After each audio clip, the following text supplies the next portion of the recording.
chrétien dinɛtɔn min bi wele ko Dynamique Monseigneur Kobzur DMK mɔgɔ 9 minnu bɛɛ lajɛlen ye fanga sɛnɛmatɔn tɔnden dɔ ye ka fara faso jama dɔw kan bɛɛ lajɛlen minɛna tuma min na u tun bɛ wulikajɔw la walasa ko ka se ka kunnafoni di u ka sugu dɔ kɔnɔ min bi wele ko Akodezawa. Ni kunnafoni di taama in kun dɔ kɛra u ka sariya sunba yɛlɛmali ko ye i n'a fɔ jɛkulu DMK y'a lase cogo min na. Ni hakilina min sigira sen kan ko ka yɛlɛma don u ka sariya sunba la min bɛna sɔn ko ka Togo jamana ka jamana fanga ani ka fara wasadenso kan. Kunnafoniw taabolo kelen don k'u ka jamana lombo lamba. Kabira sariya sen bilala sen ka wasadenw fɛ marisi kalo laban waati fanga sɛnɛmatɔnw ye a ye de i n'a fɔ jamanatigi Faure Gnassingbé b'a fɛ ko k'i yɛrɛ sinsin ne ka to fanga la kudayi. Mɔgɔ 3 de minɛna a nisɔgoya taamaw tun senfɛ minnu tilala ka labila. A mɔgɔ 6 tɔ labanw bɛɛ lajɛlen ye DMA ka kulu jɛkulu ye minnu fɛnɛ labilala ka taa u ka denbaya la taratadon wula fɛ i n'a fɔ Thomas Kaku Ngusko Nsukpo ale min ye DMK ka kulu kumalatɛmɛla ye a lase cogo min na.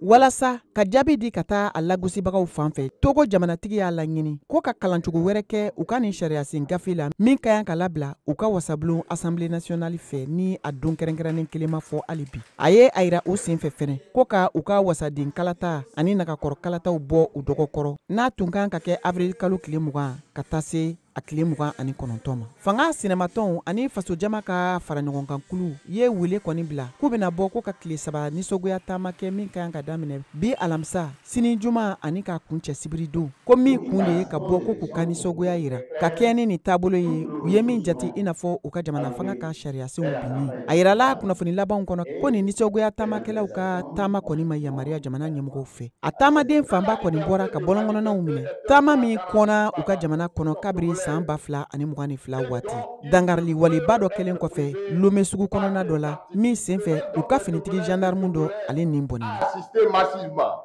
aux manifestations des 12 et 13 avril 2024 pour dire non à la constitution frelaté